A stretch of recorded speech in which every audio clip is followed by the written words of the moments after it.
So, hello guys. Good morning. Pasensya na sa background. So, ayan. Nag-ready ako. Ito yung gloves namin ng anak ko. Sa akin, tsaka sa kanya. And then, ayan yung ano ko. Coin purse. And then, tissue. Kailangan ng tissue. Tapos na rin ang aking hugasan. So, ayan siya guys. Nilagyan ko ng cloth para at least yung moisture ma-absorb dyan. Ayan. And then, next is, ayan, kitchen namin, ay, kitchen dining. And then, ayan yung view sa labas. So, ayan. And then, ito yung chimney namin. Tapos, ayun yung favorite na drinks ng anak ko. May apple, tsaka banana.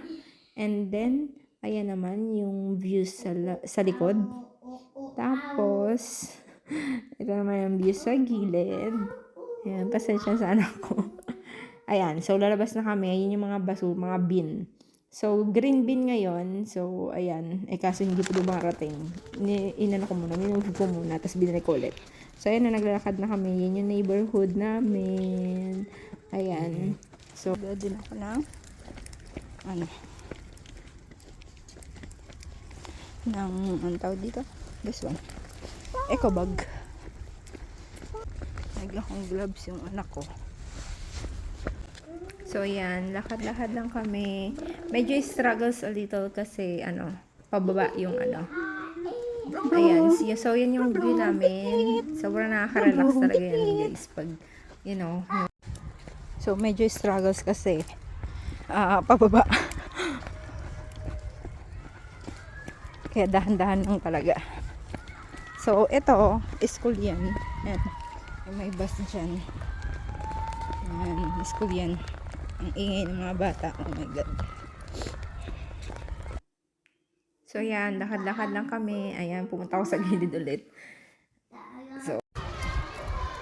So, yan. Yan, school yan. And then, pero, dito tayo kasi dito yung Reve. Tapos, ito, football, yan, dyan maglalaro yung mga football, mga bata, tapos yung mga playground din dun banda. So, yung isa kong kamay, merong gloves. Pero yung isa, kasi gamit-gamit ko yung cellphone. Hindi ako makagamit ng cellphone pag merong gloves. So, yung isa wala. Yung isa, meron. So, ayan na. Ito, train station to. Ayan.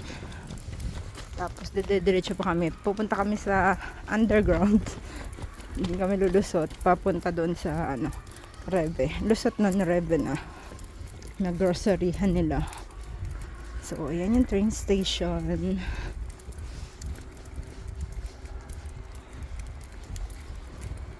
Okay. Ayan. Tapos may cafe. Tapos yan. Ayan. So, ito yung underground. Kailangan namin lumusot kasi dyan. Para doon, pupunta doon. Ayan town. So, ito, may hagdanan. Pero dito kami sa kabila. Kasi, may, para sa stroller. So, yan, hagdanan yun dyan. May mga vandalism. Medyo madumi yun dito banda. Kasi, ayun, siguro mga, kabataan. Ayan, vandalism, like that.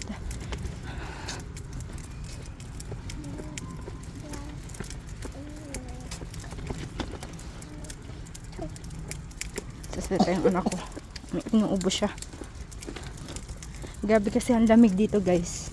It's 7 degree. 7 degree ba? No. 6. So, yan. Mag-walk lang tayo. Ayan. Tapos, ganyan na yung view. Ayan. Lusot na yan sa kabila. Ayan. So, lakad-lakad. Sige. Exercise din yan. Ayan. So, ayan, yan, restaurant yan yung nasa gilid-gilid na yan. And then, ayan, medyo malapit na tayo sa Reve. Ayan, naaninag na natin ang Reve. So, ayan yung Reve. Yung Reve, sabi, medyo expensive dito. Kasi yung mga, cheap grocery like Netto, So, the good things there, merong, pedestrian dyan banda. Ayan, pinatawid ko yung sasakyan na yan. Mabait din naman yung iba dito. Yung iba din, ayun, walang pake, ganun. Pero, okay lang naman.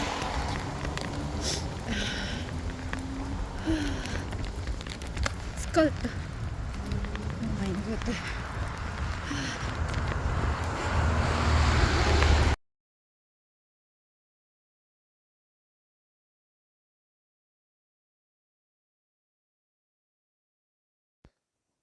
So, ayan, nandito na kami banda sa may reve. Hindi na ako mag-vlog dyan kasi baka bawal. Nahihiya ako mag-vlog sa loob. Tsaka baka pagalitan din kasi ako. So, ayan na, papasok na kami sa